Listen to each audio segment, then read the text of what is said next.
Question number 123, dear students. Unascertained speed like this equation, his initial velocity is. तो देखो आपको given equation जो मिला है वो है Vf is equal to 32 plus 2 times of t. ये इक्वेशन आपको गिवन है, इसको स्टैंडर्ड इक्वेशन से कंपेयर कीजिएगा. The standard equation is Vf is equal to Vi plus At. अब जिसके लिए जो आया है वो उसी को रिप्रेजेंट करता है.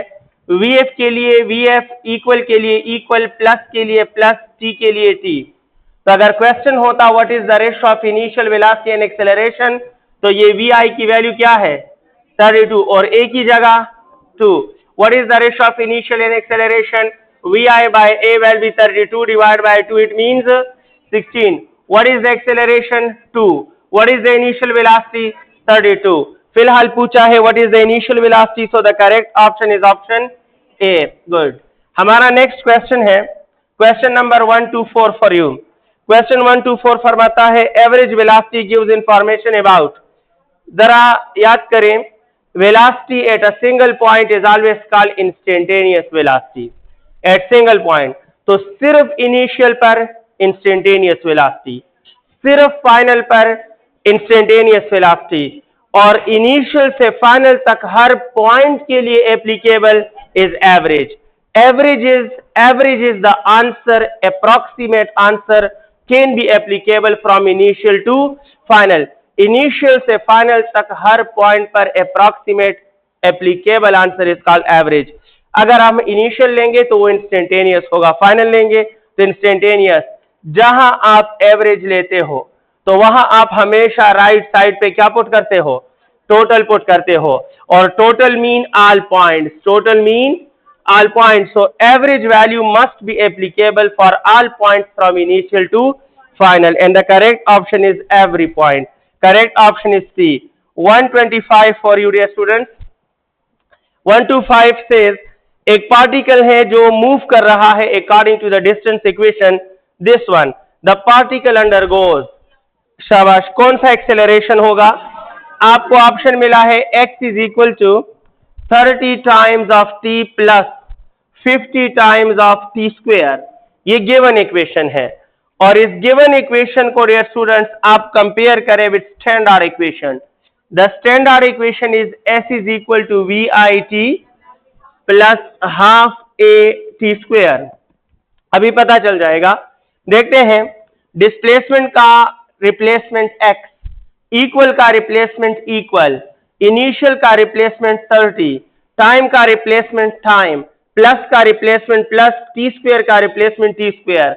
So 50 is the replacement of 1 over 2a. It means 1 over 2a is equal to 50 और a is equal to, और a 100 मीन के एक्सेलरेशन 0 नहीं है लेकिन एक कांस्टेंट वैल्यू रखता है, and constant values mean the acceleration is uniform. Acceleration is, says the dear,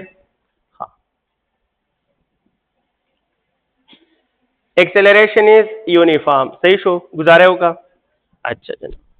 अच्छा जनाब आला, आपका यूनिफॉर्म मोशन गलत है. ऑप्शन ए क्यों गलत है?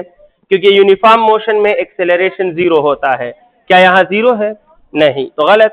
वेरिएबल एक्सेलरेशन तब होता है जब एक्सेलरेशन की वैल्यूज बार बार, यहाँ एक सिंगल वैल्यू आई है तो गलत है. Uniformly accelerated motion, option C is the best option, because एक ही एक्सेलरेशन के साथ ये मोशन हो रहा है. हमारा नेक्स्ट क्वेश्चन है 126. 126 on the floor. Question है, a train moving with 100 km per hour is an example of. Speed इसका 100 km per hour है. इसका मतलब है कि अगर स्पीड कांस्टेंट है तो एक्सेलरेशन क्या होगा, और जब तक रेफरेंस में एक्सेलरेशन 0 होगा तब तक वो इनर्शियल फ्रेम ऑफ रेफरेंस है. So the train is inertial frame of reference. गलती से आया है क्वेश्चन, ताल्लुक है मॉडर्न फिजिक्स से, लेकिन एक क्वेश्चन है आप गुजारा कर सकते हो. 127. सो इनर्शियल फ्रेम ऑफ रेफरेंस याद रखना, इसमें डिस्कशन है. जिंदगी रही, मौका मिला तो इंशाल्लाह मॉडर्न फिजिक्स में इस क्वेश्चन के 3 फॉर्मेट्स आपको सिखाऊंगा. सो let me proceed. 127 range of projectile is given by. Range का अपना जाती फार्मूला है v square sine of double theta divide bye g। इसके साथ कंपेयर कीजिएगा तो जो ठीक है वही ऑप्शन होगा, V square sine 2 theta by g। Correct option is option C. हमारा नेक्स्ट क्वेश्चन है 128 फॉर यू। 128 फरमा रहा है two bodies of masses 1 kg and 4 kg are moving with kinetic energies 4:1. The ratio of their momenta will be. So dear students, let me proceed. Kinetic energy of 1 divided by kinetic energy of 2. Ratio ले लूंगा equal to ratio की जगह ratio kinetic होता है p square divide bye 2m, लेकिन 1 है तो p1 square और इसमें m1। Kinetic energy 2 is also p square divide bye 2m, लेकिन ये स्टूडेंट्स काइनेटिक 2 बॉडी है तो p2 और m2, समझ रहे हैं ना। अब ये फरमा रहे हैं कि the ratio of kinetic is 4:1। 1:4 है या 4:1 है? 4:1 है। तो the ratio of kinetic is 4:1, equal की जगह इक्वल, ये मैं लिख सकता हूं p1 square divide bye 2 times m1 कितना है 1 kg, m1 is 1 kg, 1 kg, तो मैं इसकी जगह 1 लिखूंगा, m1 की जगह 1। जब ये रेशो मल्टीप्लाई बन जाएगा तो ये उल्टा लिख दूंगा 2, m2 कितना kg 4 kg divide by p2 square. Keep in your mind I am deriving the ratio of momenta, ratio of momenta में डिराइव कर रहा हूं। अच्छा डियर स्टूडेंट्स, ये 2 इस 2 को कैंसिल कर देगा, ये 4 इस 4 को कैंसिल कर देगा, तो p1 square over p2 square, p1 square divide by p2 square is equal to 1 आता है या नहीं? इधर 1 रह गया, taking root on both hand side, so ratio हो जाएगा square square root cancel, and this implies that p1 over p2 is equal to 1:1। The correct option होगा 1:1, ऑप्शन सी सही है। ये आपका कैलकुलेशन है आपके सामने। नेक्स्ट हमारा क्वेश्चन होगा क्वेश्चन नंबर 129। 129 सेज, ये फरमा रहा है एक बॉडी है 10 kg की, ठीक है, फ्री फॉल कर रही है, तो इसका वेट क्या होगा? फ्री फॉल में एपेरेंट वेट क्या होता है? 0 होता है ना, तो करेक्ट ऑप्शन क्या होगा? इन्होंने वेट कहा है, एपेरेंट वेट कहाँ कहा है? जब ये फरमाए कि वेट बता दें तो याद रखना they are asking about real weight. Weight को, रियल वेट को वेट कह सकते हो, एपेरेंट वेट के साथ एपेरेंट का लफ्ज कहना जरूरी है। तो जब बॉडी फ्री फॉल कर रही हो, फ्री फॉल कर रही हो तो उसका एपेरेंट वेट तो 0 होता है, लेकिन उसका रियल वेट होता है mg, और मास 10 है और ये 9.8, इट मींस के रियल वेट इज 98 न्यूटन। जब तक स्टेटमेंट में एपेरेंट ना कहा जाए आपको एपेरेंट का आंसर प्रोवाइड नहीं करना। So you have to answer it on the basis of real weight. Correct option is 129 में 98 न्यूटन, ऑप्शन बी सही है। हमारा नेक्स्ट क्वेश्चन 130 फरमा रहा है एक इलेक्ट्रॉन है जिस पर 18.2 न्यूटन का फोर्स लगा, बताओ कि इलेक्ट्रॉन में एक्सेलरेशन कितना पैदा हुआ। तो दुनिया जानती है एक्सेलरेशन होता है force divide by mass. Force लगा है 18.2 और mass of electron is 9.1 into 10⁻⁻31। आप समझते हैं कि 9.1 1 और ये 2 और ये ऊपर जाएगा तो क्या हो जाएगा प्लस, तो इट इज 2 इंटू 10⁻31 मीटर पर second square. It is the correct option और ये आंसर है। ऑप्शन देखते हैं कौन से में ठीक है, 2 इंटू 10⁻31, ऑप्शन बी सही है, इसका आंसर बी है। हमारा नेक्स्ट क्वेश्चन है 131 फॉर यू। 131 फरमा रहा है 2 masses of 5 kg and 4 kg, one attached to string passing over a pulley such that they move vertically. What is the tension in the string? So my dear students, ये एक पुली है, पुली page है नहीं, हाँ, अगर ये एक बॉडी है और ये दूसरी बॉडी है, दो बॉडीज इस वर्टिकल थ्रेड के साथ वर्टिकली लटक रहे हैं, जबकि मासेस जो है 5 kg एंड 4 kg, एक 5 kg है और एक 4 kg है। आपसे कह रहे हैं कि इस पूरी रस्सी में जो टेंशन है उस टेंशन की वैल्यू क्या होगी। अब आप सोचेंगे सर ये टॉपिक तो नहीं है कोर्स में, ये टॉपिक न्यूटन सेकंड लॉ का एप्लीकेशन है, न्यूटन सेकंड लॉ का एप्लीकेशन है। And for you all applications of Newton second law involve in your course. Check करें, ये कई पास पेपर में क्वेश्चन मौजूद हैं। So my dear student, tension जो है इस रस्सी में मालूम करें। एक तो सॉल्यूशन है, काफी कैसे मालूम करेंगे, नेट फोर्स से। और नेट फोर्स क्या होगा, leave it. Vertically hang string का टेंशन का फार्मूला आता है 2m1 m2g divide by m1 plus m2। I can derive it easily by applying Newton second law. और कुछ अप्लाई करने की जरूरत नहीं है सिवाय न्यूटन सेकंड लॉ के। Newton second law on first body, Newton second law on second body, dividing equation 1 by equation 2. Just solve for tension, you will get this equation. It is a short form, you have to memorize. So tension in the string, 2 की जगह 2, m1 की जगह 4, m2 की जगह 5 और g की जगह एहतियातन 10 ले लेता हूं, फिर क्लोज आंसर ले लूंगा। m1 की जगह क्या है शाबाशी, 4, m2 की जगह 5। I think the answer is 10 multiplied by 50. Soraji 50 multiplied by 4, 200 multiplied by 2, it is 400 divided by 9 and the answer is 4.41 point something, कुछ इस तरह आता है। एक मिनट में ऑप्शन चेक करूं। 131, 24 न्यूटन बिल्कुल गलत है, 5 न्यूटन बिल्कुल गलत है, 4.8 10 स्क्वायर 6 डाइन्स नहीं, ये भी ठीक नहीं है। 48 नहीं आता, अगर 48 आता तो मैं डाइन्स में कन्वर्जन कर लेता, लेकिन नहीं, none of these. Correct answer क्या है इसमें, नन ऑफ दीज है, ऑप्शन डी ज्यादा सूटेबल है। लेकिन इससे जो करेक्ट आंसर बनता है तो दैट इज, और ये भी हो गया 4, तो 44 point something, the answer is 44 point something. तो डाइन्स में अगर वैल्यू होती तो 4.4 इंटू 10⁵ राउंड अबाउट कुछ इस तरह होती, समझ आ गई है, 4.8 नहीं बनती। अच्छा, अगर आप 9.8 भी पुट करें तो 9.8 से भी फिर आंसर और कम हो जाता है, 44 से कम हो, 4.8 is not the suitable answer. हमारे पास क्वेश्चन है 132। अच्छा सुने, ट्राई जरूर करें, ये फार्मूला याद करके अप्लाई करना। कौन कौन सा फार्मूला याद करोगे, न्यूटन सेकंड लॉ के तो 1000 एप्लीकेशन है, हर एप्लीकेशन को प्रैक्टिकली अप्लाई करना सीखिए। Try to get this equation by applying Newton's law on mass m1 and mass m2। इस पर अप्लाई करो, इस पर अप्लाई करो, इक्वेशन 1 को इक्वेशन 2 पे डिवाइड करो, you will get this equation. Try जरूर करें कि इक्वेशन कैसे आता है, सिर्फ न्यूटन लॉ अप्लाई होता है, नथिंग एल्स।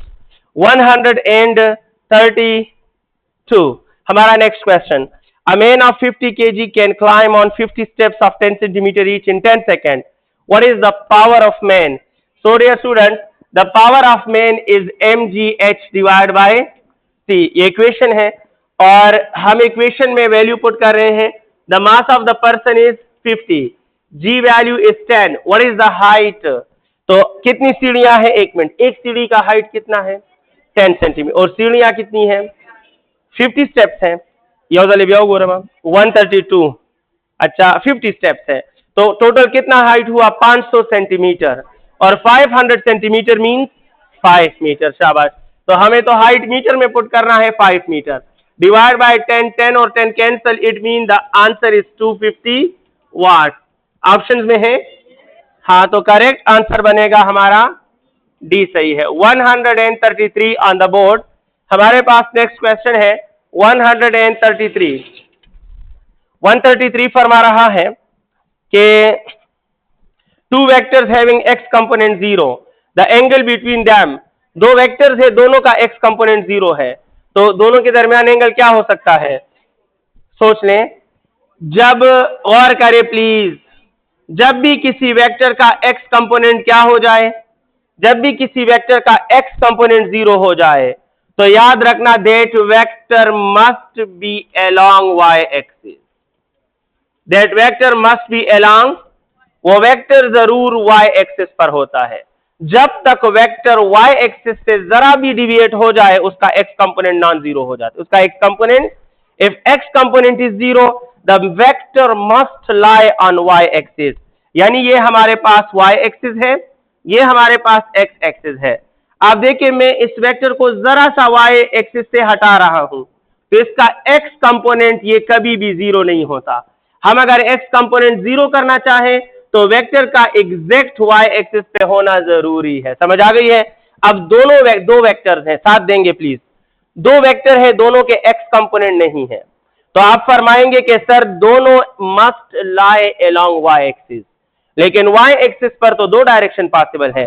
ये मुमकिन है कि जनाब ये वेक्टर ए ऊपर हो और वेक्टर बी नीचे, इन दोनों वेक्टर का x कंपोनेंट 0 है और एंगल क्या है 180। लेकिन यह भी मुमकिन है कि एक वेक्टर भी ऊपर हो दूसरा भी ऊपर हो, फिर भी दोनों का x component 0। So the possible angle when two vectors having 0 x component, the possible angles among the two vector is शाबाश 0 डिग्री and 180 डिग्री, 0 डिग्री और 180 डिग्री।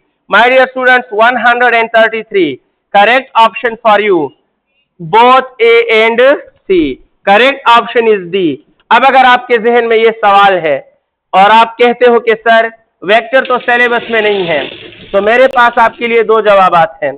पहला जवाब ये है जनाब कि अभी तो आप इस शक में हो कि आपका इस साल पूरा सिलेबस होगा या पूरा कोर्स होगा, तो थोड़ा बहुत अगर आटे में नमक के बराबर आपको एक्स्ट्रा कोर्सेज के एमसीक्यूज मिल रहे हैं, गनीमत जानो, पॉइंट जहन में रखो, दायवोड़ू के answer.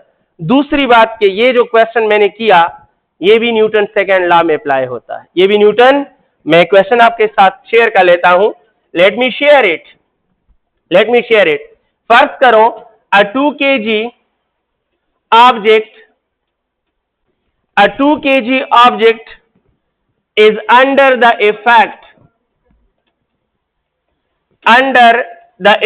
of a 2 kg object is under the effect of two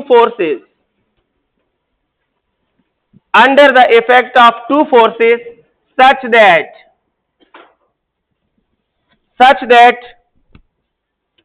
f1x is 0 and f2x is 0, f1x भी 0 है और f2x भी 0 है। The object will accelerate, option A, along x-axis,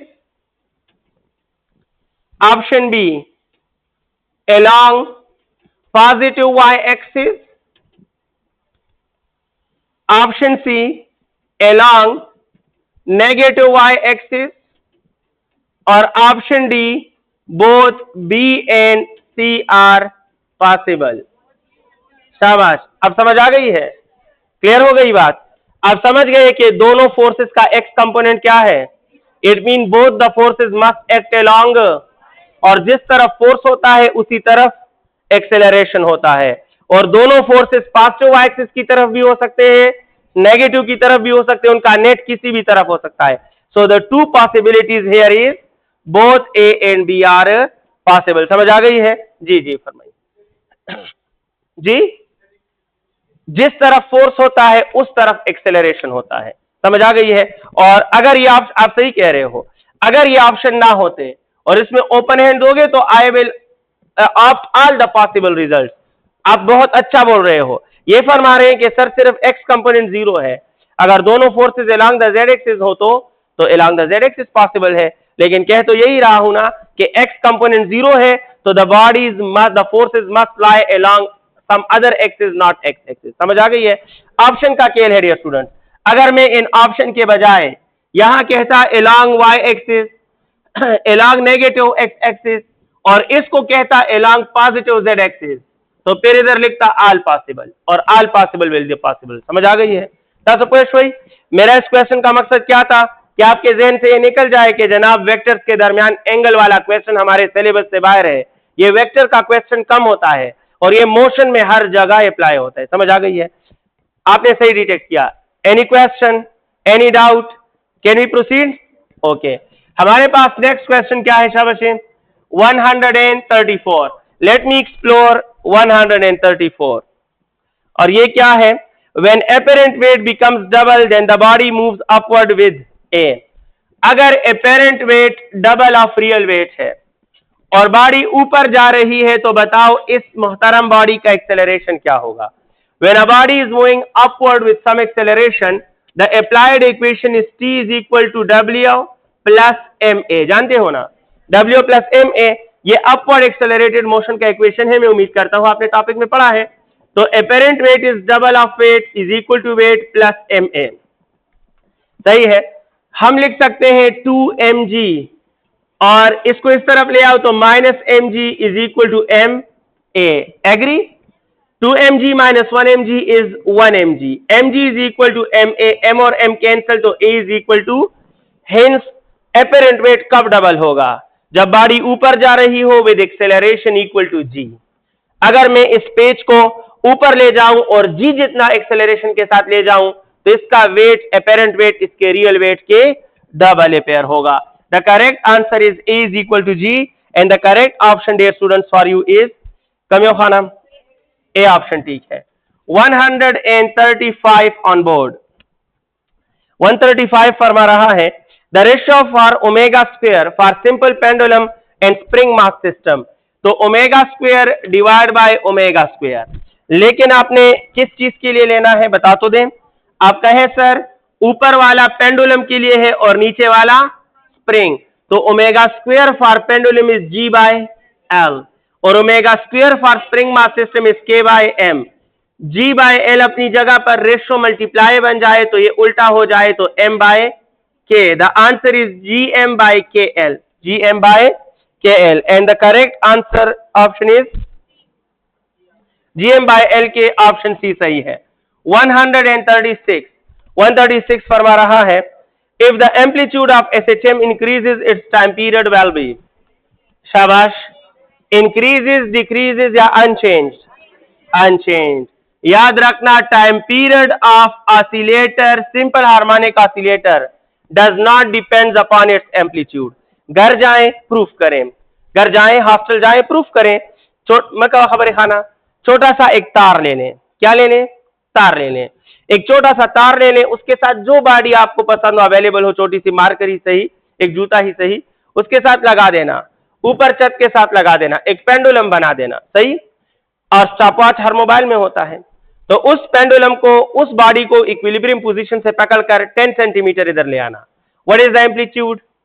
10 centimetre. उसको रिलीज करो, स्टॉपवॉच ऑन करो, और एक वाइब्रेशन का टाइम मेजर करना काफी मुश्किल है, काफी मुश्किल है। तो आप कई वाइब्रेशन का टाइम मालूम करो, फिर उसको नंबर ऑफ वाइब्रेशन पे डिवाइड करो। तो जब वो स्टार्ट ले तो स्टॉपवॉच ऑन है, आप गिनते जाओ 1 2 5 वाइब्रेशन के लिए तैयार रहो। जैसे ही 5th वाइब्रेशन इधर आ जाए स्टॉपवॉच ऑफ करो। फर्ज करो 5 वाइब्रेशन ने 10 सेकेंड लिए, कितने लिए? तो टाइम पीरियड कितना हुआ? एक वाइब्रेशन का टाइम कितना हुआ? अगर 5 वाइब्रेशन 10 सेकेंड तो एक वाइब्रेशन, फिर जाकर उसी पेंडुलम को दोबारा रोक लें।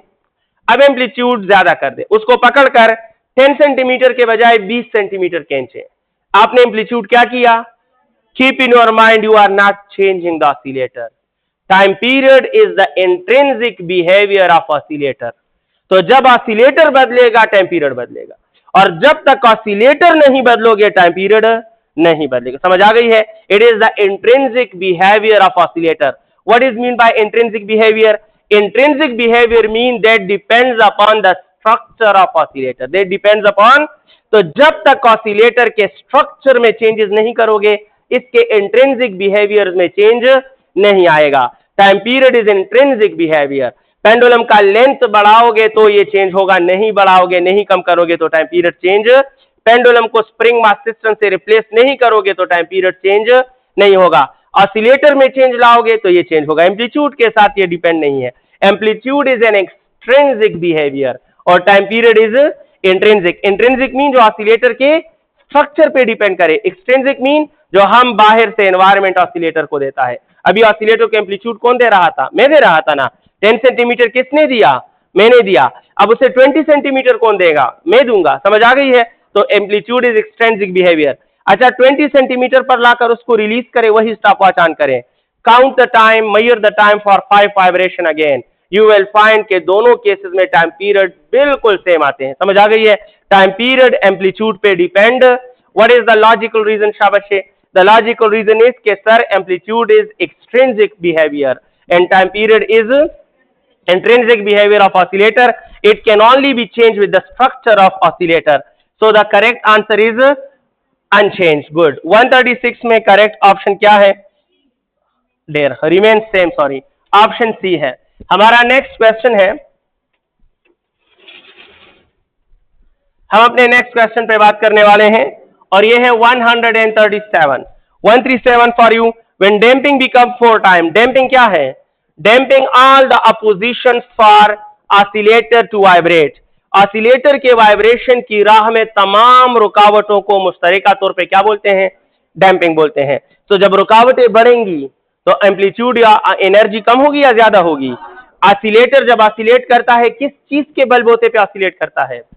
एनर्जी। तेज हुआ है का ना खाना बोल चल यार बांधे। अब बोलो शाबाश, ऑसिलेटर ऑसिलेट करता है तो किस चीज पे ऑसिलेट करता है? एनर्जी पे। समझ आ गई है? और एनर्जी रुकावटों के खिलाफ खर्च होती है, एनर्जी रुकावटों के खिलाफ। और डैम्पिंग क्या है? रुकावटें हैं। तो जब ऑसिलेटर ऑसिलेट कर रहा है और वहां डैम्पिंग हो, रुकावटें हो, तो वो एनर्जी ऑसिलेटर की वो डैम्पिंग के खिलाफ खत्म हो रही होती है, कम होती जाती है। अगर वो कम होती जाती है तो जितना रुकावट ज्यादा होगा उतनी एनर्जी, और एनर्जी जितनी कम होगी तो एम्पलीट्यूड भी उतना ही। मेरी बात समझ गए हैं? सो द एम्पलीट्यूड और damping are inversely related. Amplitude और damping are, so if you increase the damping the amplitude will be decrease. So let me try the options. क्या है ऑप्शंस? पहला है 4 टाइम, तो डैम्पिंग 4 टाइम, एम्पलीट्यूड 4 टाइम कैसे हो सकता? रुकावटें बढ़ने से एम्पलीट्यूड और एनर्जी कम होगी, डबल हो जाएगा। ये तो बिल्कुल गलत है। 1/4 time is the suitable answer. So correct option क्या है शाबाश? करेक्ट ऑप्शन सी है 138। बी रे? हाँ गलत सुनो, बी सही है। 138 please. Time period of simple pendulum is 10, सही होगा। while rate of spring is 5, okay, if mass become 4 times the ratio of pendulum and spring mass time period will be। अच्छा, एक पेंडुलम है, उसका इनिशियल टाइम पीरियड कितना है? 10, और एक स्प्रिंग मास सिस्टम है डियर स्टूडेंट्स, इसका इनिशियल टाइम पीरियड कितना है? 5। ये तब है जब स्ट्रक्चर में चेंज नहीं हुआ। अब आते हैं स्ट्रक्चर में चेंज करते हैं। इसका मास भी आपने इंक्रीज किया, मास को 4 टाइम्स कर दिया, एग्री, और इसका भी मास आपने 4 टाइम्स कर दिया। तो पहले तो मुझे अब के टाइम पीरियड बताओ। तो आप जानते हैं the time period of pendulum does not depends upon mass, लिहाजा पेंडुलम का टाइम मास 4 टाइम बढ़ाने के बाद भी इसका न्यू टाइम पीरियड होगा, वो कितना होगा? 10 का 10 ही रहेगा, क्योंकि time period of pendulum does not depends upon its mass. लेकिन स्प्रिंग का टाइम पीरियड जो है वो मास के रूट के साथ डायरेक्टली है, जानते हो ना। तो अगर हम मास को क्या करें? 4, तो 4 का रूट इसको क्या कर देगा? डबल कर देगा ना। और डबल मीन के मास स्प्रिंग सिस्टम का मास 4 टाइम्स, तो the time period will become double, और डबल मीन 5 से क्या हो जाएगा? तो अब इस नए टाइम पीरियड का रेशो क्या हो जाएगा? 1:1। समझ आ गई है? The correct option is 1:1। Option A सही है। नेक्स्ट क्वेश्चन है 139 for you। At extreme point in SHM, which quantity is minimum? Displacement at extreme is maximum. Potential energy at extreme is also maximum. और kinetic energy at extreme is minimum. तो extreme position पर kinetic energy minimum होती है। अगर मैं कहूं क्यों, reason है आपके पास, तो जैसी वेलोसिटी वैसी काइनेटिक एनर्जी। एक्सट्रीम पर ऑसिलेटर रुक जाता है, और उसका रुक जाना मींस उसका मोशन खत्म होना, और मोशन खत्म तो काइनेटिक खत्म। That's good. 140 140 if a body of mass 2 kg has 25 joules kinetic energy, what will be its momentum? तो दुनिया जानती है कि काइनेटिक एनर्जी का फार्मूला है p² डिवाइड बाय 2m। ये फरमा रहे हैं कि काइनेटिक एनर्जी कितनी है? 25 इज इक्वल टू मोमेंटम हम मालूम कर रहे हैं 2, और मास कितना है? 2 है। तो 2 2s are 4, और 4 मल्टीप्लाई बाय 25, 100, और 100 का रूट लोगे तो क्या आएगा? P will be equal to 10 kg metre पर second is the correct option, और इसमें मौजूद है 10 kg मीटर पर सेकेंड, ये करेक्ट ऑप्शन है हमारा। नेक्स्ट क्वेश्चन, और नेक्स्ट क्वेश्चन है 141 को देखिएगा। The value of maximum velocity in SHM। तो वेलोसिटी का जनरल इक्वेशन जानते हो, ओमेगा x0² माइनस x²। बताओ वेलोसिटी कहां मैक्सिमम होती है? मीन पर। और मीन का मतलब है कि डिस्प्लेसमेंट को आप क्या पुट करोगे? जब आप इसको 0 पुट करोगे तो ये ब्रांच निकल गया, और स्क्वायर रूट कैंसिल, तो maximum velocity you will get omega x naught. The maximum value of velocity is omega x naught. Correct option is option C. Next question है 142. 142. Torque acting on a body moving in a horizontal circle with 20 radian per second. क्या होगा? So my dear students, यहाँ omega की एक ही value मौजूद है 20 radian पर second. जब ओमेगा की सिंगल वैल्यू है इट मीन के एंगुलर मोशन में कोई इंक्रीज या कोई डिक्रीज. इसकी एक ही वैल्यू इस बात का सबूत है कि एंगुलर मोशन में कोई इंक्रीज या कोई डिक्रीज नहीं है. And the increase and decrease in angular motion is called. Very good. बस आगे ना चुप करो. The increase and decrease in angular motion is called. यकीन करें ज्यादा बच्चे कह देते हैं टॉर्क. टॉर्क नहीं है. सही है. Increase and decrease is angular acceleration और इस एंगुलर एक्सेलरेशन का source is called torque. The source to produce increase and decrease that is called torque. Angular motion हो रहा है. इस एंगुलर मोशन में इंक्रीज एंगुलर एक्सेलरेशन, इसमें डिक्रीज एंगुलर एक्सेलरेशन, लेकिन इस इंक्रीज और डिक्रीज को पैदा करने का जरिया टार्क है. समझ आ गई है? सो अगर टार्क होता तो इंक्रीज या डिक्रीज जरूर पैदा करता और इंक्रीज या डिक्रीज पैदा होता तो ओमेगा की सिंगल वैल्यू अवेलेबल ना होती. So the single value implies no increase no decrease. No increase no decrease तो अल्फा इज, और अल्फा इज जीरो तो torque is equal to I alpha. जानते हो when alpha is zero the torque is zero. समझ आ गई है? That's good. Next question. ये 142 था और 142 में करेक्ट ऑप्शन है डी. हमारा क्वेश्चन 143 फॉर यू. 143 फरमा रहा है आइसोलेटेड सिस्टम है, उसका प्रेशर P/2 है, एक्सपेंडेड आइसोथर्मली. सही है. From V to 2V the change in pressure will be. मालूम किया है? Very good. आइसोथर्म का मतलब जानते हो? आइसोथर्मल मीन्स के हीट रिमेन्स कांस्टेंट. सही बोल रहा हूं? आइसोथर्मल मीन टेम्परेचर क्या रहेगा, और जब टेम्परेचर कांस्टेंट हो तो मोहतरम बॉयल्स ने हमें बताया है कि you have to use pressure is inversely proportional to. जब तक टेम्परेचर कांस्टेंट है तब तक ये रिलेशन काम करेगा. तो यही सोल्यूशन इस इक्वेशन से करेंगे. ये कह रहे हैं कि इनिशियल प्रेशर क्या है P/2 और इनिशियल वॉल्यूम क्या है V. साथ देना शाबाश. क्यों नहीं बोलते आप? इनिशियल प्रेशर P/2 है और इनिशियल वॉल्यूम. ये फरमा रहे हैं कि अगर वॉल्यूम को आपने 2V कर दिया तो volume double mean pressure half हो जाएगा और P/2 का हाफ इस P/4 होगा. लेकिन ये फाइनल नहीं मांग रहे हैं, ये चेंज इन प्रेशर मांग रहे हैं और change in pressure is P/2 minus यानी initial minus final because it is decrease, और P/2 minus P/4 is also P/4. तो इत्तेफाकन P/4 मैच कर गए. क्वेश्चन ज्यादा अच्छा होता. यहां मेजॉरिटी स्टूडेंट्स इस फाइनल प्रेशर का आंसर दे देते हैं. अच्छा क्वेश्चन आपका ऑप्शन में तब बन जा सकता था अगर मैं कह देता कि फर्ज करो a volume is made 4 time. A volume is made तो प्रेशर 4 टाइम कम हो जाता, तो फिर फाइनल प्रेशर कुछ और होता और चेंज इन प्रेशर कुछ. फिर जो बच्चे फाइनल प्रेशर का आंसर देते उसका आंसर क्या होता? गलत. अब इत्तेफाकन फाइनल प्रेशर और चेंज इन प्रेशर सेम आ रहा है, तो जिसने इसको भी डिटेक्ट करके आंसर दिया उसका भी क्वेश्चन ठीक हुआ. रिलायबिलिटी ऑफ ऑप्शन का मजा नहीं आया. एनी हाउ आप क्वेश्चन समझ गए हैं. 143 for you dear students. The correct option is option D. ठीक है. हमारा नेक्स्ट क्वेश्चन होगा 144.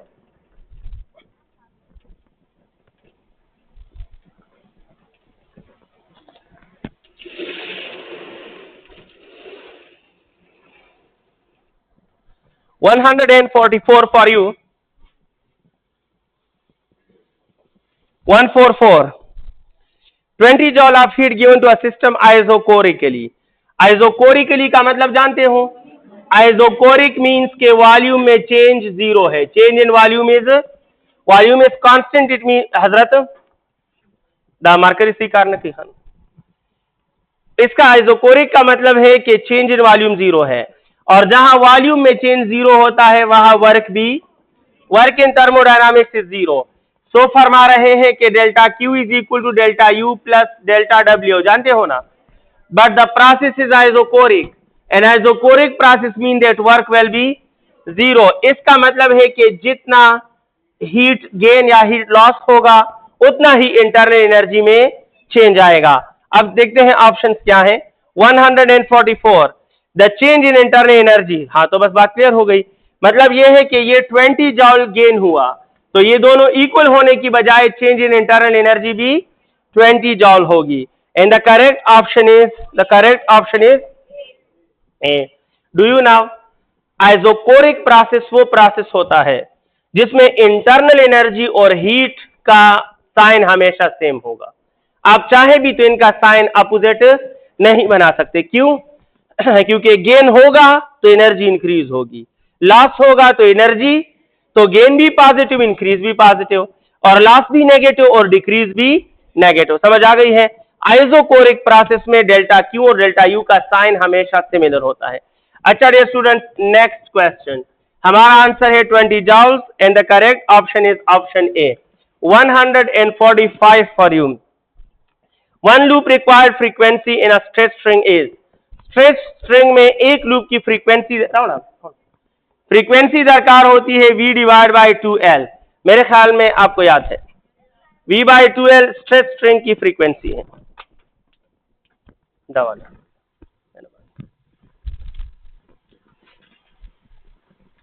अच्छा, f1 v divide by 2l, v divide by 2l है और आपको याद है करेक्ट ऑप्शन क्या होगा? बी। 146 हमारा next question, when source moves towards listener at rest frequency of sound क्या होगी? जाहिर बात है इस केस में गैप क्या हो रहा है, और जब गैप डिक्रीज हो रहा होगा तो फ्रीक्वेंसी क्या होगी? इंक्रीज। समझ आ गई है। सो ये अगर मैं कहूं कि Doppler effect is the function of option A gap between listener and source, option B change in gap between listener and source, option C the speed of sound, और option D all of these. सोच ले। Very good, it is change in gap. समझ आ गई है। If change in gap is zero, no Doppler effect will be occur. If change in gap is ज्यादा, Doppler shift will be ज्यादा। If change in gap is come, Doppler shift will be come. If change is that of increase, frequency will be decrease. If change is that of decrease, frequency will be. तो हर बात का ताल्लुक change in gap से है। Why not it is a function of gap? Gap के साथ relate क्यों नहीं है? कौन बता, इधर कोई जस्टिफाई कर सकता है? शाबाश। गैप कम हो रहा है तो फ्रीक्वेंसी बढ़ रही है, तो गैप का जिक्र नहीं कर रहे हो। आप कहें नहीं सर, नहीं ऐसा नहीं है। मैं आपको हिंट दे रहा हूं, ये है एक ट्रैक और ये है दूसरा ट्रैक। अभी साबित करने जा रहा हूं विद इन 5 सेकेंड के गैप से इसका कोई ताल्लुक। यहां इनके दरमियान इनिशियल गैप है 10 मीटर। कितना है? 10 मीटर। और यहां इनके दरमियान इनिशियल गैप है कितना मीटर? 20। यहां है सोर्स और यहां है लिसनर, एक सोर्स एक लिसनर, और यहां भी वही सोर्स, यहां भी वही लिसनर। क्या दोनों केसेस में गैप सेम है? Gap same. अगर डॉपलर शिफ्ट गैप का फंक्शन होता तो यहां गैप अलग है, तो रिजल्ट अलग अलग होने चाहिए। समझ आ गई है। लेकिन अगर ये सोर्स बोले with speed v, frequency f, और खुद भी जाए लिसनर की तरफ 10 मीटर पर सेकेंड, तो ये जितनी फ्रीक्वेंसी से ये सुनेगा, जितनी फ्रीक्वेंसी से ये सुनेगा, अगर ये सोर्स उसी स्पीड से बोले, उसी फ्रीक्वेंसी से बोले और 10 मीटर पर सेकेंड से जाए, तो सब कुछ सेम इसलिए ले रहा हूं ताकि गैप का पता चले। गैप पे डिपेंड करता है या, तो मैंने स्पीड ऑफ साउंड सेम ली है, फ्रीक्वेंसी सेम ली है, सोर्स का मोशन सेम लिया, केस सेम लिया, एक में गैप ज्यादा लिया, एक में गैप, और यकीन करें कि जितनी फ्रीक्वेंसी इधर सुनाई देगी उतनी ही फ्रीक्वेंसी इधर सुनाई देगी। इसका मतलब है कि डॉपलर शिफ्ट गैप पर नहीं, गैप में आने वाले चेंज पे डिपेंड। समझ आ गई है। अगर इनिशियल गैप कम हो, अगर इनिशियल गैप ज्यादा हो, लेकिन गैप में चेंज सिमिलर आ रहा हो, सेम केस में, the result will be same. The result will be, so Doppler effect is not the function of gap between source and listener, it is the function of change in gap. समझ आ गई आपको। अच्छा next question 147 पे बात करूंगा। A projectile will cover the same horizontal distance when the initial angles of projection is 30 and 40.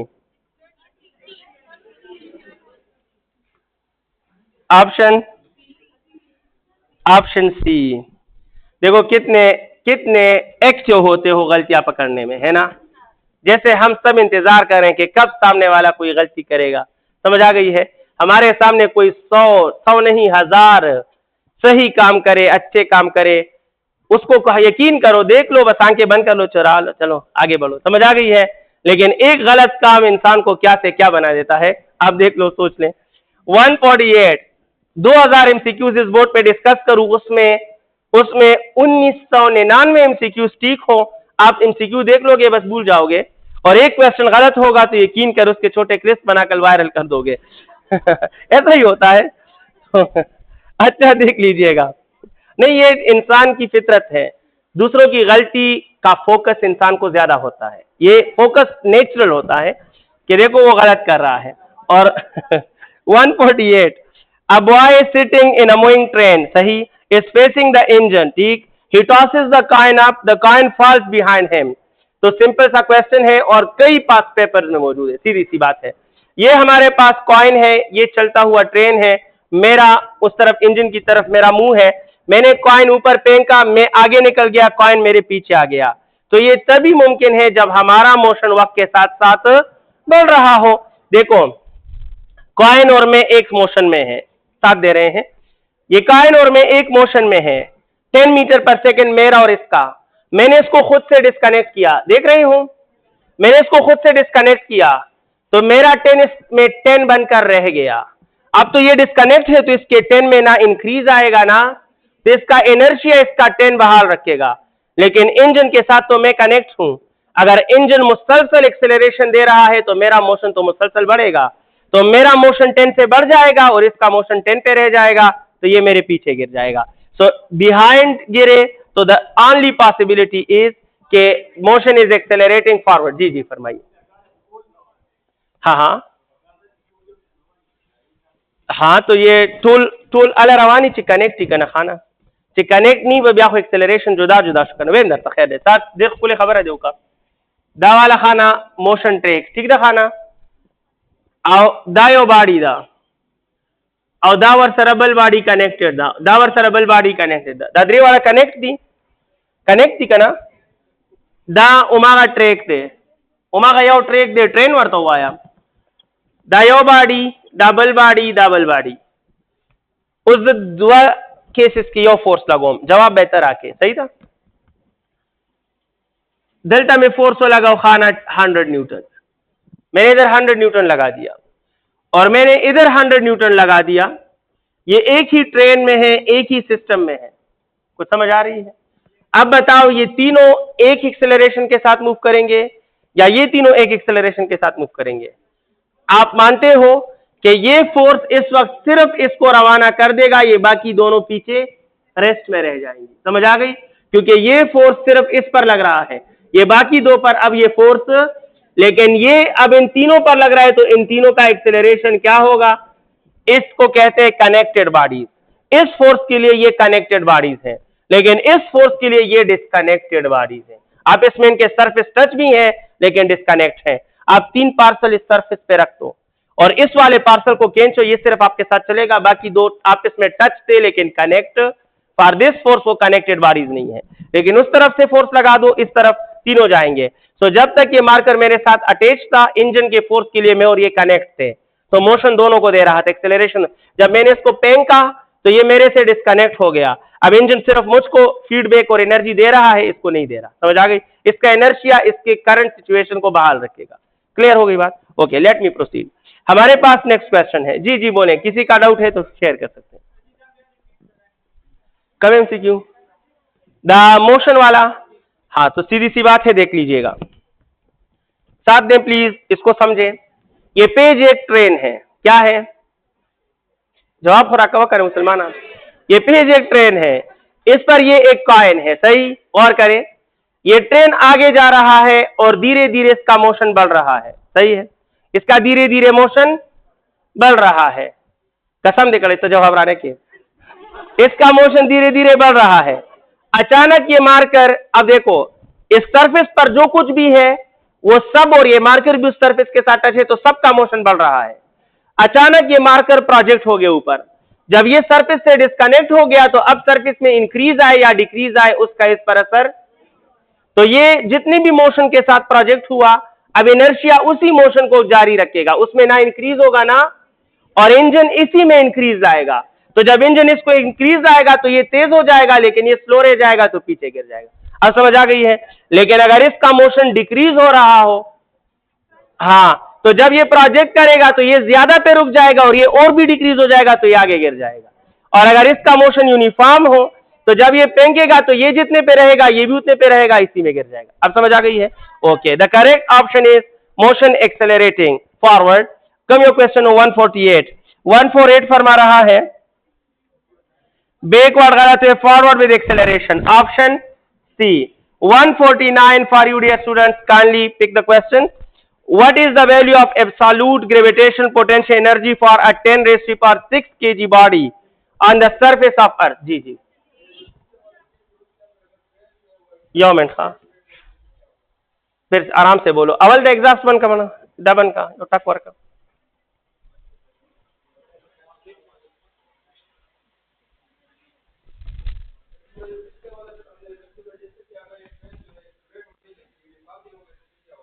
अगर accelerated uniformly हो, अगर नॉन एक्सेलरेटेड हो तो उसी में गिरेगा, उसके हाथ में गिरेगा। चाहे वेरिएबल एक्सेलरेट हो चाहे यूनिफॉर्म एक्सेलरेट हो, एक्सेलरेट का मतलब है कि मोशन इंक्रीज हो रहा है। तो चाहे उसमें इक्वल इंक्रीज आ रहा हो, चाहे अनइक्वल इंक्रीज आ रहा हो, लेकिन इंक्रीज तो आ रहा है ना।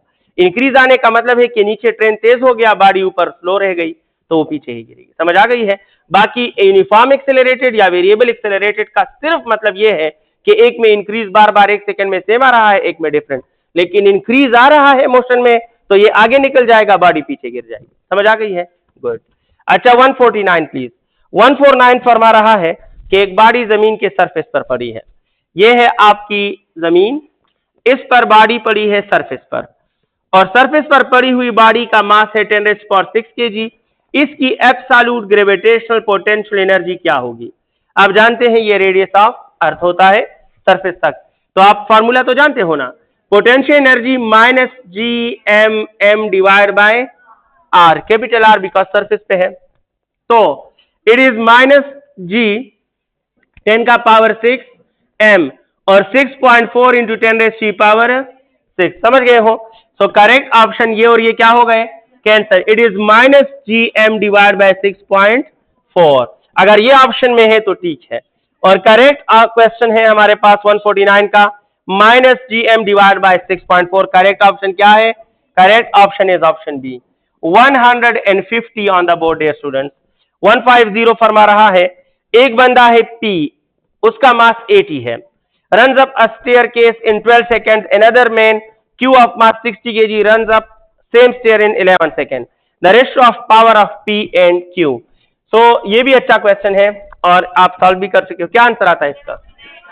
11/9। ठीक है।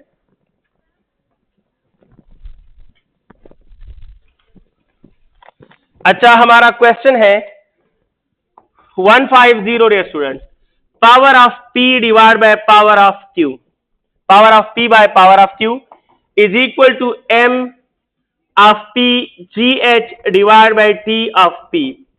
मैंने टाइम और मास के साथ P क्यों लिखा? क्योंकि मास और टाइम में फर्क है, बाकी G और H दोनों के लिए सेम है। तो mass of Q GH divide by time of Q। अब ये ratio power of P by power of Q is equal to mass of P GH divide by time of P multiply by, ये उल्टा कर दो तो time of Q divide by mass of Q और GH और GH cancel out. So हमारे पास value put करोगे, मास ऑफ P इज 80, यही है, और टाइम ऑफ Q इज 11 देखा ना, और टाइम ऑफ P इज 12 और इसका मास है 60, ये और ये cancel, so it will become 88 divide by 72। अब देखिए जनाब क्या आता है 44 36 चीज़ गलत है, 22 18 or 11/9? 11/9. The correct option is option 150 में करेक्ट ऑप्शन है डी 151 फॉर यू 151 फरमा रहा है दो ब्लॉक्स हैं ए और B having masses 3 kg and 4 kg raised to the same height from the earth surface the rest of gravitational potential क्या होगा वेरी गुड बस सिंपल खबर अदा gravitational potential is the function of height only depends on height only it does not depends on mass of body so different masses the जुमला और रखा ना different masses at same height possess same gravitational potential और same mass at different height possess different gravitational potential तो आप ऐसा कहें कि different mass हो different masses हो same height हो implies के potential gravitational potential will remains same और अगर सेम मास हो लेकिन डिफरेंट हाइट हो तो फिर ग्रेविटेशनल पोटेंशियल भी क्या होगा डिफरेंट इस वक्त मासेस अलग हैं लेकिन हाइट सेम है तो ग्रेविटेशनल पोटेंशियल क्या होगा सेम और सेम चीजों का रेशो क्या होता है 1:1 तो 151 का करेक्ट ऑप्शन होगा सी 151 सी 152 on board. If g is the acceleration due to gravity on the surface of Earth, the gain in potential energy of an object of mass m raised from the Earth's surface to a height equal to radius of Earth. Gain in potential energy क्या होगा? तो देखते हैं. फर्ज करो ये हमारे पास जमीन है, सही है, और यहां बाड़ी मोहतरम पड़ी है, यहां बाड़ी मौजूद है, और ये बाड़ी मोहतरम का कौन सा मुकाम है? इनिशियल. हम इस बाड़ी को यहां से यहां ले गए और जो हाइट है वो आर के बराबर है और हम इसको यहां फाइनल लोकेशन तक ले गए. बताओ कि इस प्रोसेस में चेंज इन पोटेंशियल एनर्जी कितनी आई होगी? तो आपको इनिशियल और फाइनल पुट करके मालूम करके पुट करना होगा. सेंटर से लोगे तो यहां इनिशियल पे initial potential energy -GMM divide by एक आर सिंगल आर. ठीक था ना? गलत होना है का नाम. अगर आप एक और आर का इजाफा करो तो फाइनल पर पोटेंशियल एनर्जी क्या होगी? -GMM डिवाइड बाय एक आर ये और एक आर ये, तो कितना बने शाबाशे? 2R. And my dear students, betterly you now कि the change in potential energy will be equal to initial या final potential energy minus initial potential energy. सही है ना? Every change is final minus initial. So it is equal to final potential energy बताएं -GMM divide by 2R minus और -GMM divide by R. Good. तो ये हो जाएगा -GMM divide by 2R minus minus plus GMM divide by R. Okay dear students, let me proceed.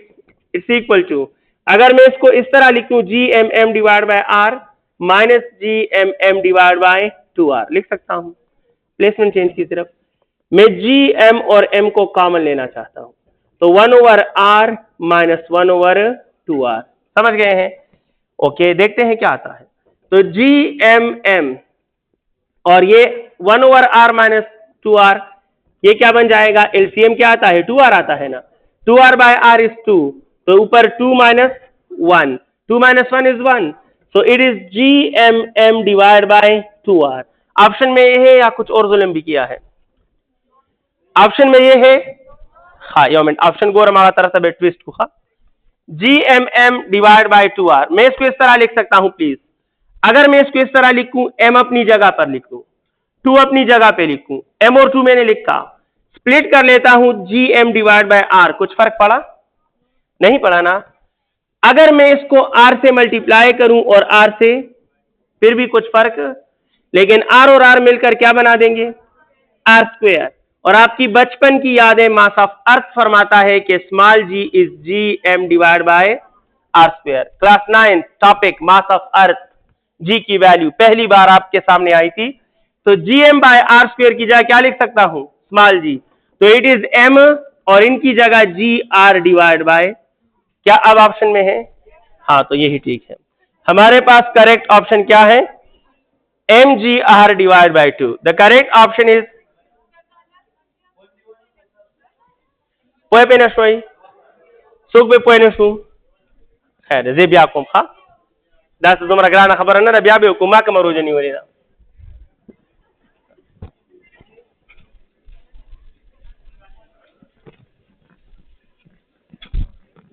अच्छा जनाब next जो है 150 दा कम क्वेश्चन हो 152 डियर स्टूडेंट सिंपल सा क्वेश्चन है डिराइवेशन देके मैं समझा रहा हूं इसलिए इट टेक्स 2 मिनट्स और 3 मिनट्स अगर आप इसको खुद सॉल्व करो इसमें कोई ऐसा कैलकुलेशन नहीं है जिसमें आप कैलकुलेटर में पुटिंग करो कुछ भी करो यकीन करो स्ट्रेट फॉरवर्ड बस आपका माइंड ट्रेक ऑफ सोल्यूशन को डिटेक्ट करे तो विद इन 1 मिनट ये सॉल्व होता है इसमें कैलकुलेटर यूज नहीं होता तो जिस कैलकुलेशन में कैलकुलेटर यूज नहीं होता वो टफ कैलकुलेशन नहीं होता क्वेश्चन का आइडिया है कि ये जमीन है ये जमीन का सेंटर है सरफेस पर बॉडी पड़ी है जिसका मास m है ये सरफेस इस मोहतरम बॉडी का कौन सा मुकाम है और इनिशियल पे इनिशियल पोटेंशियल एनर्जी होती है -GMM divide by capital R है या नहीं है क्योंकि सेंटर से इसका फासला कैपिटल R है तो इनिशियल कहते हैं फरमाते हैं कि आप इसको इतना ही ऊपर ले जाओ जितना ये R है तो एक और R का इजाफा हो गया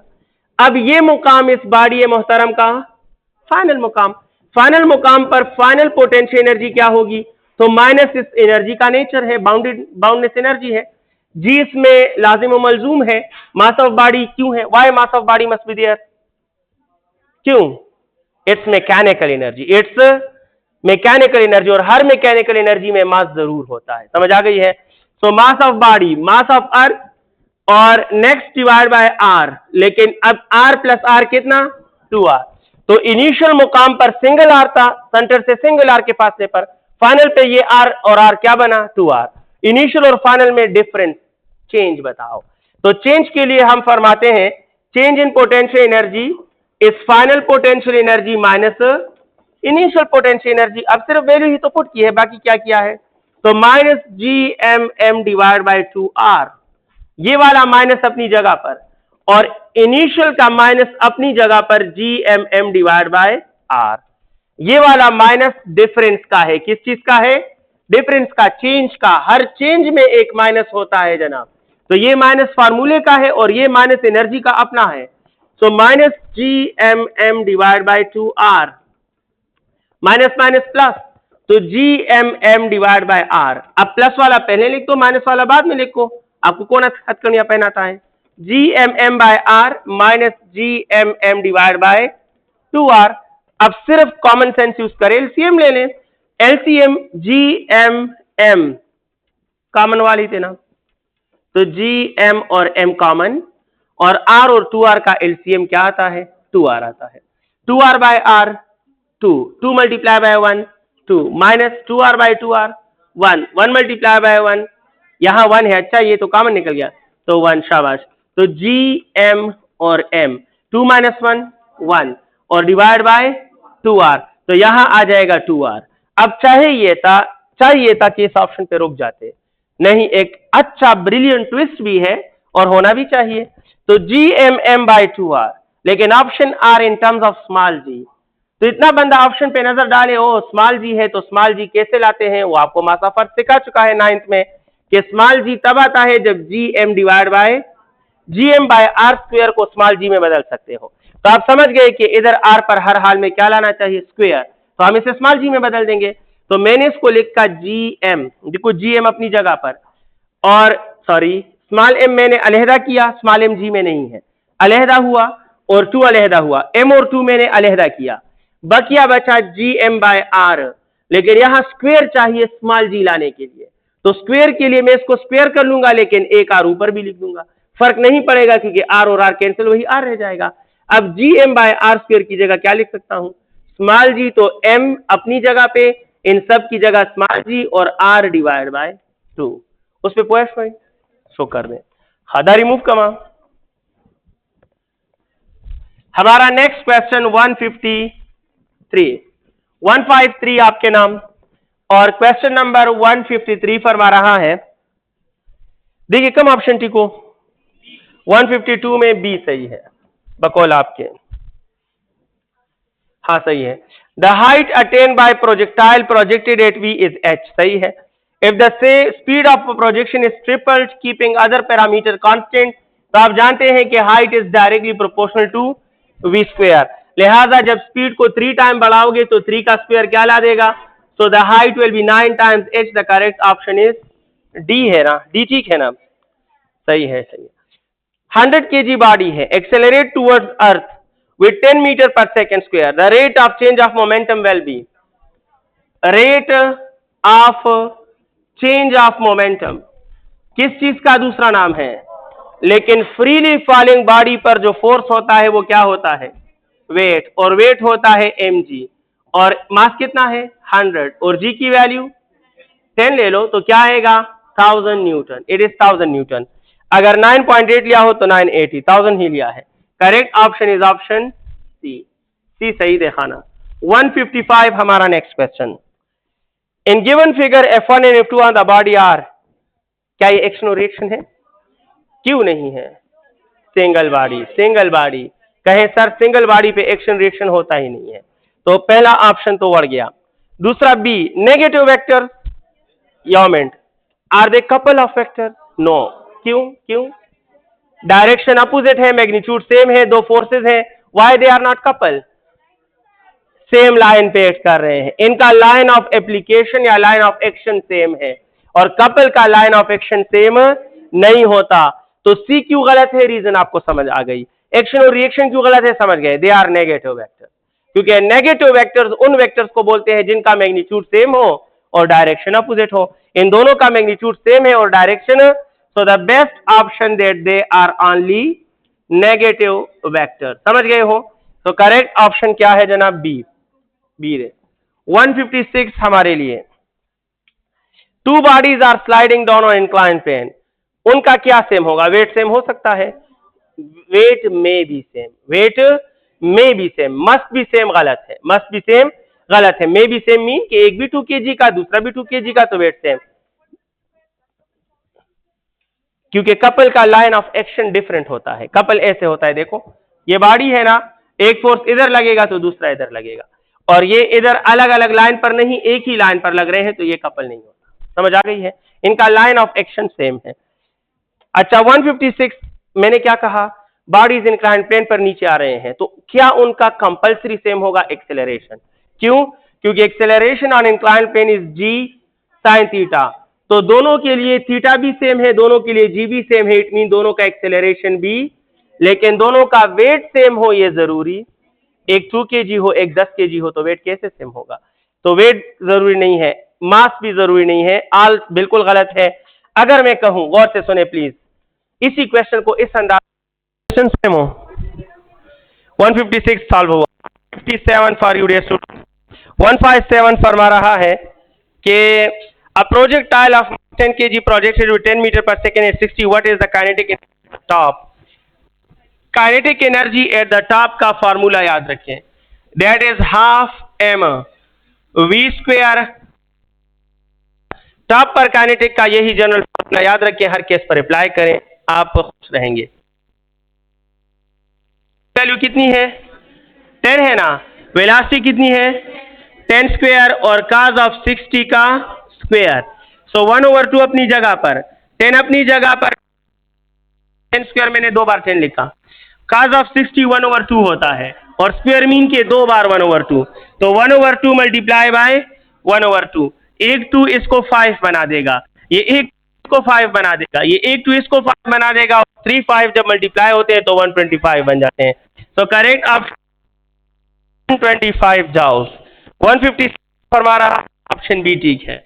158 आपके नाम हो रहा है, और 158 है, if projectile projected with 9.8 metre पर second 30 degree, the time of flight 12 B, तो टाइम ऑफ फ्लाइट दुनिया कहती है 2v sine theta divide by g, तो ये कितना है 9.8 है ना, वैल्यू भी पुट ना करो, 9.8 और 9 आउट हो जाते हैं, ये 2 और साइन 30 इज 1/2, तो 2 और 1/2 मीन्स 1 सेकेंड, 1 सेकेंड के बाद इस प्रोजेक्टाइल का हुलिया बिगड़ जाएगा, तो 158 1 सेकेंड के बाद ये जमीन से टकरा जाएगा, तो परवास का उस सिलसिला मिल जाएगा।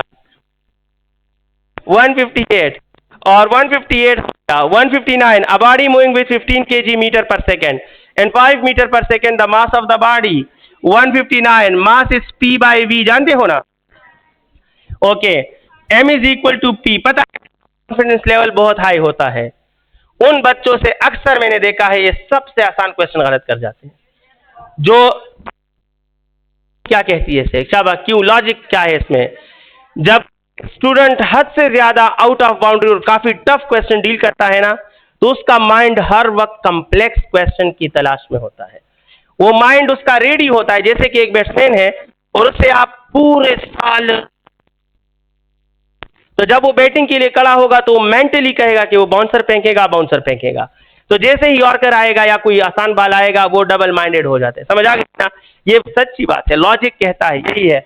अगर जो बच्चे हद से ज्यादा टफ क्वेश्चन बार बार सॉल्व करते हैं और काफी ज्यादा, और सिंपल क्वेश्चन को बिल्कुल अवॉइड किया, ऑन द स्पॉट उसका सिंपल क्वेश्चन यकीन करे स्टेट, क्योंकि उसका माइंड एक्सेप्ट नहीं कर रहा था इतना आसान क्वेश्चन भी पॉसिबल है सामने। सही बात है, आदि इंसान आदि हो जाता है, माइंड आदि हो जाता है। स्टिमुलस जानते हो ना, स्टिमुलस पढ़ा है ना? तो 159, तो m इज इक्वल देखा ना, और स्पीड 15 देखा, 15 और स्पीड कितना है 5, तो mass is 3 kg, mass is 3 kg। और हमारा नेक्स्ट क्वेश्चन है 160 आपके सामने।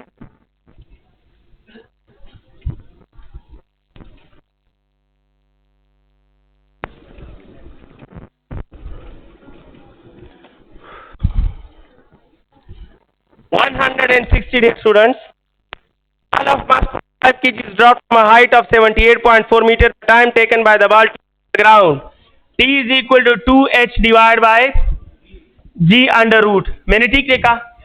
हाँ, तो 2 की जगह 2, हाइट कितना है 78.4 और g 9.8 under root, 8 1s are 9.8 और ये 4 टाइम है ना,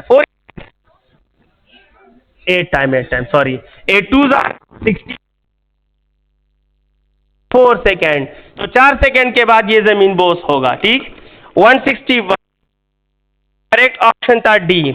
161 आपके नाम 161 फरमा रहा है adiabatic compression of gas, the temperature of the gas is, ये है सिस्टम, इस सिस्टम के अंदर गैस के मॉलिक्यूल्स, आप इसे कंप्रेस कर रहे हो, क्या कर रहे हो?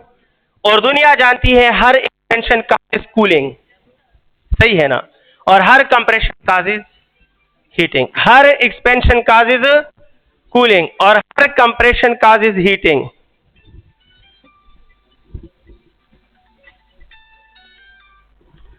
हाँ, सिर्फ क्लास के में सिर्फ क्लास के में यार कल को, ठीक है। अच्छा डियर स्टूडेंट्स, क्या कह रहा था? हर कंप्रेशन हीटिंग काज करता है, ठीक है।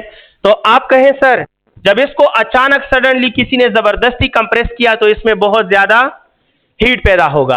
अब हीट टेम्परेचर को, एक ही हालत है जिसमें टेम्परेचर नहीं होगा कि जो हीट हुआ उसको बाहर जाने दिया जाए, उसको जो हीट कंप्रेशन से पैदा हुआ, जैसे ही हीट पैदा हुआ अगर आपने इसको बाहर जाने दे दिया तो ठीक है, पैदा हुआ चला गया, कोई टेम्परेचर में चेंज। लेकिन अगर आप दीवारों पर भी पाबंदी लगा दो और आपने इस पूरे प्रोसेस पे एडियाबेटिक की मोहर लगा दी है और इसे कसमी कर दिया कि एडियाबेटिक प्रोसेस ही होगा, तो इट मीन कि कंप्रेशन से हीट पैदा होगा और एडियाबेटिक इसको बाहर जाने नहीं जाएगा, टेम्परेचर तो राइज करेगा, लिहाजा एडियाबेटिक राइज होगा, मस्ट बी राइजेस। मसला कारण कही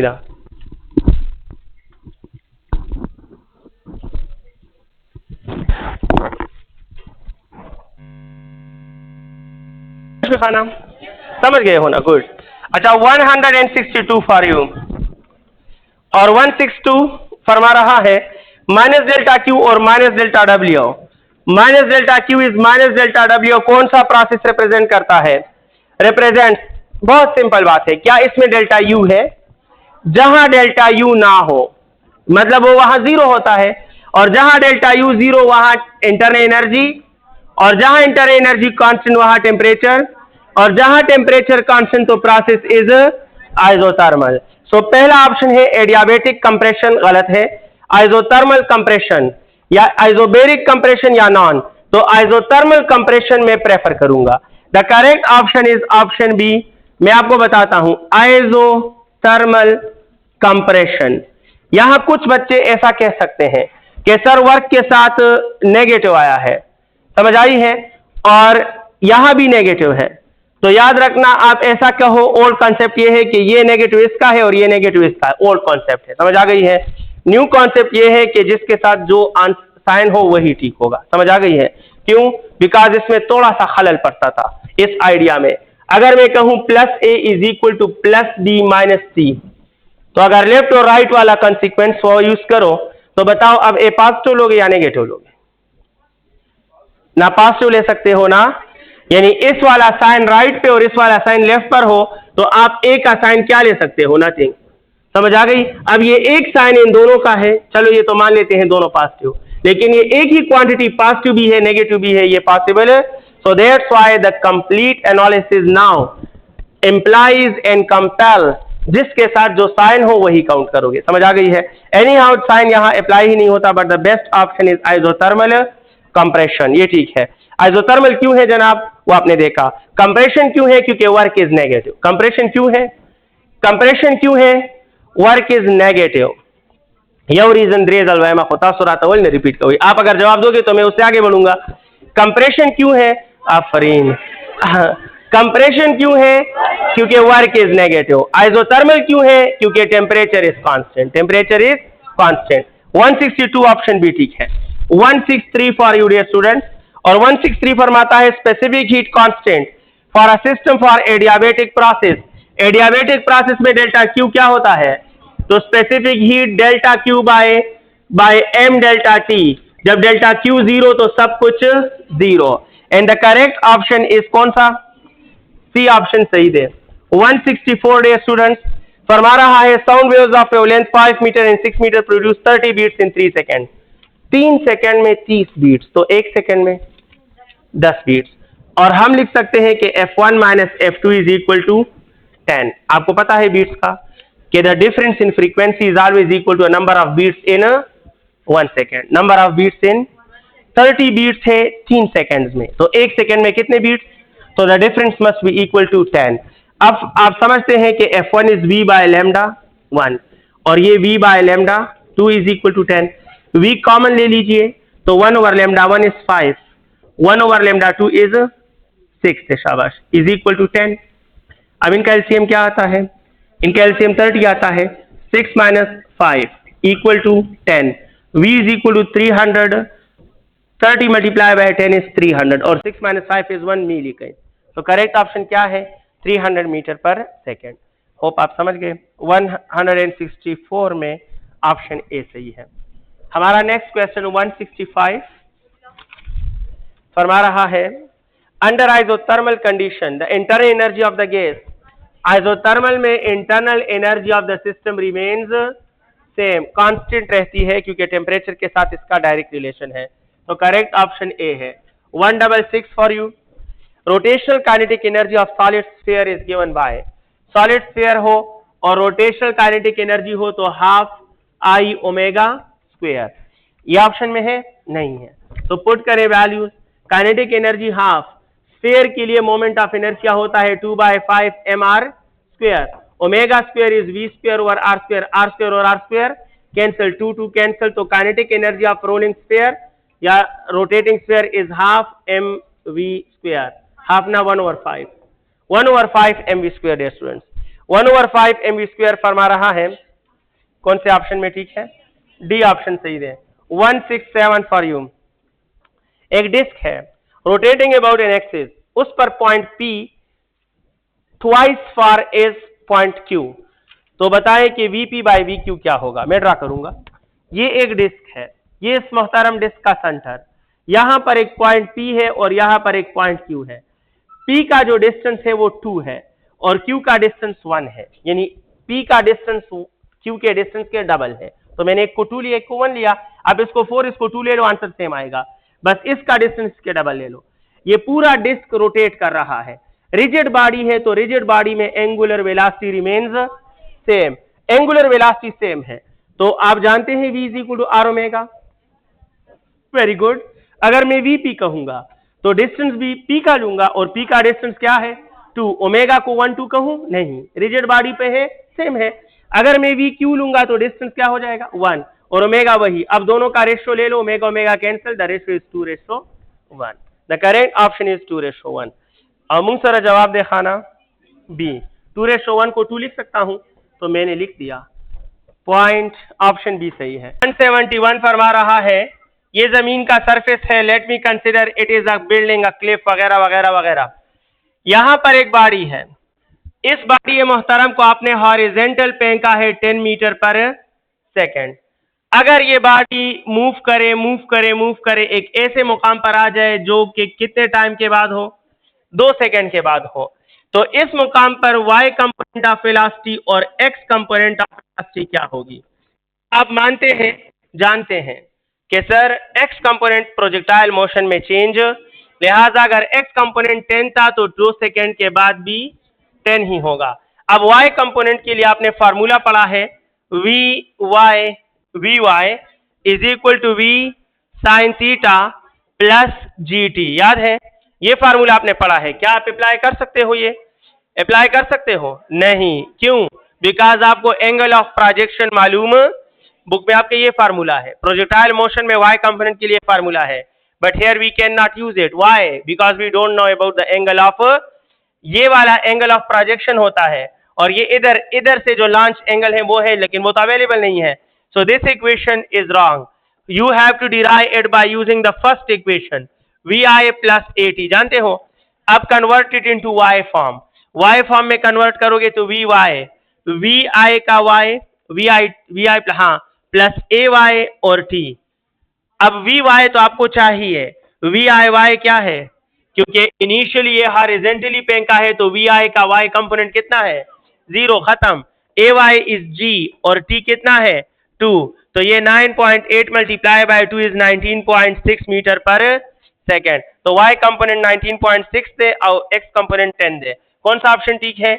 ऑप्शन डी सही है। 172 फरमा रहा है दो blocks 2 kg 3 kg placed in contact are acted upon by force of 50 Newton.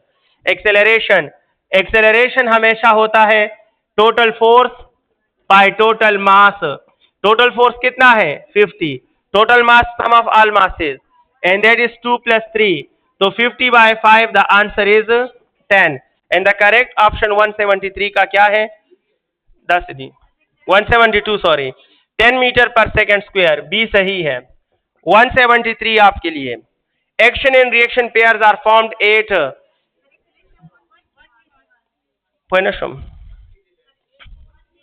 One नहीं है भाई, फर्स्ट बार ये 1 kg नहीं था, एक्सेलरेशन ऑफ फर्स्ट मास था, ये 1 नहीं है, इस 1 को फर्स्ट कर दो, यानी एक मास 2 kg है, ये फर्स्ट मास है, और दूसरा मास 3 kg है, ये सेकेंड मास है। सो दोनों कांटेक्ट में है, दोनों का एक्सेलरेशन कांटेक्ट बॉडीज का सेम होता है। यहाँ ये 1 kg नहीं है, क्वेश्चन का ओरिजिनल स्टेटमेंट ये था the acceleration of first mass, तो ये फर्स्ट की जगह 1 kg आया है, इन्होंने प्रिंट 1 kg किया, समझ गए हो? 1 kg हो पाकिस्तान है दसरा, ये फर्स्ट मास है, लेकिन लॉजिक ये है कि फर्स्ट मास हो या सेकंड मास हो, कोई भी मास हो, कनेक्टेड बॉडीज का एक्सेलरेशन सेम होता है। 1 kg बॉडी तो अवेलेबल ही नहीं है, समझ आ गई है? 173 एक्शन एंड रिएक्शन हमेशा पेयर ऑफ बॉडीज पर लगते हैं और आप अच्छी तरह जानते हैं, नहीं जानते तो किसी को थप्पड़ लगा के देख लें अफ्तारी से 10 मिनट पहले तो आपको समझेगा। 173 action and reaction acted upon pair of bodies, which of the following renewable source of energy. तो कोयला तो वैसे भी बर्बाद हो रहा है, नेचुरल गैस से इंशाल्लाह हम जल्द महरूम होने वाले हैं, और यूरेनियम जो है इसमें भी धड़ाधड़ इस्तेमाल हो रहा है, यूरेनियम 235 हो तो नायाब है, नादर व नायाब है, ऑलरेडी अक़वाम इस पे जंग कर रही है, तो वो रिन्यूएबल नहीं हो सकता। Sunlight is the best renewable source, तो जनाब आला सनलाइट, इससे बेस्ट रिन्यूएबल है ही नहीं। और 175 एक शेल है मास 5 kg, fire eight 60 degree, with speed of this one neglecting the air resistance kinetic energy at the highest point. Already आप समझते हैं kinetic energy at the top is half m v square cos square theta. हो गया कि खाना mass put कीजिएगा 5 kg और angle put करें 60 डिग्री, वेलोसिटी 20 पुट करें और मुझे नहीं पता कि इससे आंसर क्या आ रहा है, 250 आएगा, 250 आएगा, ये डेटा बता रहा है और करेक्ट ऑप्शन डी है। संगा खाना वो इस तरह के मोशन में जीरो होती है। देखो मैं इसको फेंकता हूं, ऊपर जाएगा जाएगा जाएगा, हाईएस्ट पे बिल्कुल रुक जाएगा, इट्स नॉट प्रोजेक्टाइल मोशन। मैं इसको इस तरह फेंकूंगा तो ऊपर जाएगा जाएगा, टॉप पॉइंट पर रुकता नहीं है, सिर्फ ऊपर जाना बंद हुआ, आगे जाना तो जारी है, तो आगे जाने की वजह से there must be some kinetic energy. Okay 176 400 hertz sound waves है to wavelength of 800 hertz, the wavelength of 400 hertz as compared to 800 hertz. तो जिसकी फ्रीक्वेंसी आधी है उसका वेवलेंथ डबल है। द जुमला ठीक देखना आसान है, जिसका फ्रीक्वेंसी हाफ है उसका वेवलेंथ डबल है। समझ आ गई? 400 800 का हाफ है तो 400 वाले का वेवलेंथ 800 वाले के वेवलेंथ के, क्योंकि वेवलेंथ और फ्रीक्वेंसी इनवर्सली है, तो डबल। हाफ एज लॉन्ग गलत है। The same twice 4 times as, the wavelength of 400 hertz is twice as that of 800 hertz. समझ आ गई है? पोएश्वी भी कहना तो ये करेक्ट क्या है, हमारा v is equal to F lambda ना पेजन कहना। और एक ही मीडियम में स्पीड क्या होते हैं, तो जब स्पीड सेम है तो इन दोनों का कौन सा रिलेशन है, तो अगर एक की फ्रीक्वेंसी 400 हर्ट्ज है, 800 वाले की फ्रीक्वेंसी क्या है, तो इनवर्स रिलेशन इसका वेवलेंथ उसके क्या होगा, डबल या ट्वाइस होगा। ऑप्शन सी ठीक देखा। Thank you very much.